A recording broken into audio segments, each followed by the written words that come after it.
Earthquakes are the most sudden, unexpected, and destructive force of nature.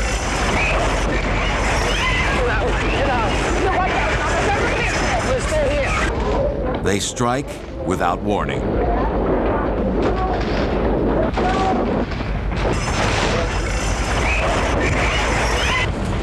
The ground starts to shake, and there is simply no way of knowing when it will stop. It might be a small tremor or a huge, once-in-a-lifetime quake. Either way, you cannot escape it. You can only hope you survive. In this century alone, earthquakes have killed more than 2 million people. Yet in total, the Earth shook violently for less than 1 hour.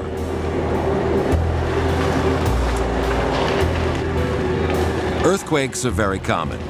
Around the world, there are up to 1 million a year, but most of them are too weak to be felt. In an average year, there may be a few hundred quakes which cause minor damage, and between 1 and 20 major earthquakes. This is central Italy, October 1997. An earthquake struck a wide region in the middle of the night. It caused damage to many buildings and 6 deaths.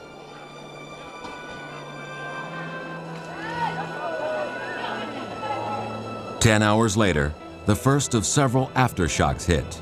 It was much stronger than the first tremor. Hundreds of houses collapsed. In one village, the whole population was made homeless. Sì, non c'è stato mai. Qualche scossetta così, ma poca roba. Forte così non c'è stato mai. Quella della notte uno non si rendeva conto, perché dormivi e sentivi che ti urlava da te la casa e non ti rendevi conto. Quello del giorno e vedevi quelle case che sembrava che ti venissero addosso. The aftershock brought tragedy to the 700-year-old Basilica of St. Francis in Assisi. After the original quake, a group of monks and others were examining the beautiful frescoes on the walls and ceiling for signs of damage. While they were working, the aftershock struck. Part of the ceiling collapsed on them, killing 4 people. Without people, earthquakes would pose no threat.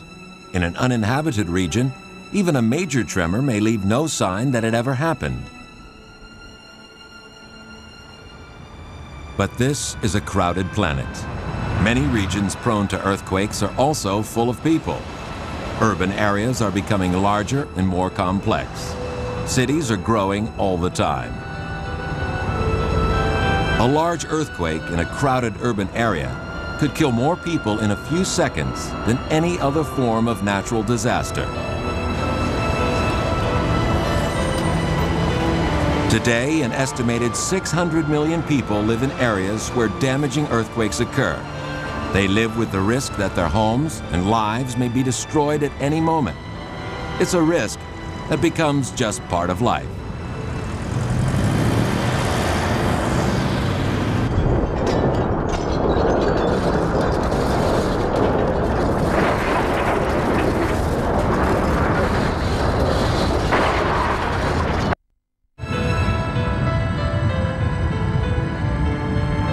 Modern science gives us a more rational explanation, but it too shows us just how small we really are.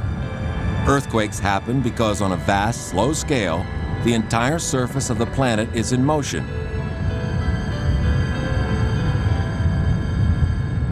The Earth's crust is divided into broad pieces called tectonic plates, floating above the liquid mantle hundreds of miles below.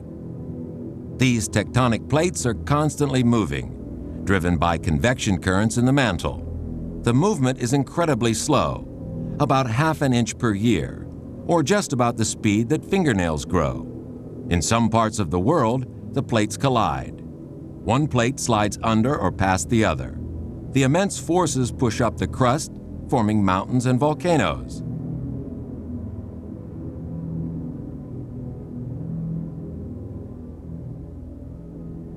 95% of all earthquakes happen along the boundaries between tectonic plates. The same. When two tectonic plates move against each other, there is enormous friction along the line between them, known as a fault. If the rocks on either side of the fault become locked together, huge amounts of energy build up as they strain to get past each other. Time passes, a few years, or maybe hundreds, but eventually the plate movement breaks the grip between the two sides of the fault. The plates move, suddenly and rapidly. On the surface, there is a violent rippling of the ground. An earthquake has occurred.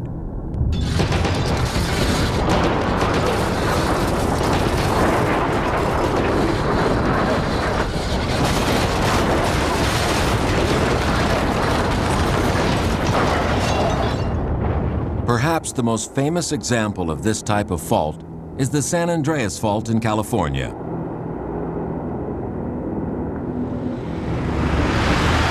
Everywhere along it, there is evidence that the Earth is moving. This is Hollister, California. Here in the leafy suburbs, a major force of nature is revealed by a bend in the sidewalk. It may not look much, but this curved wall was straight only 5 years ago. The fault passes right under the wall on the sidewalk. One side is moved relative to the other.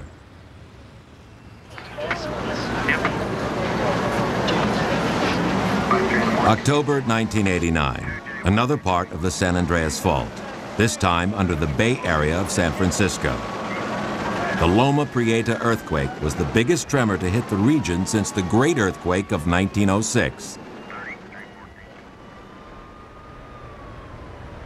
San Francisco lives in constant fear of earthquakes. This time the city was lucky. 63 people died.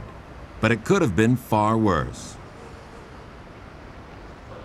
Several miles of roadways and hundreds of buildings collapsed or were damaged beyond repair. This quake was less severe than it might have been.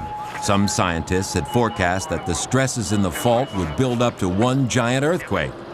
Instead, the fault may be releasing its stored energy in a series of smaller tremors. One thing is certain, though. The San Andreas is a highly active fault, and violent tremors could happen at any time.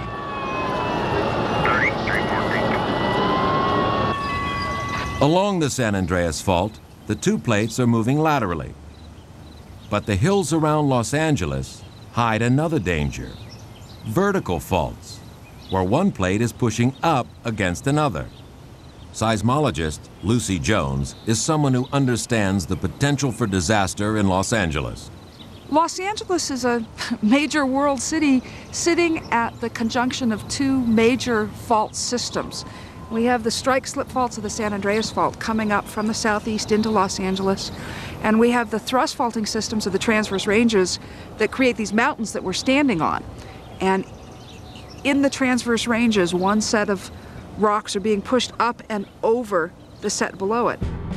In January 1994, one of these faults did slip and caused the Northridge earthquake. Hello, is anybody there? No one even knew this fault existed. This is all the first floor underneath it. This is the second floor right here. Is he underneath us? Yeah. Is anybody in there?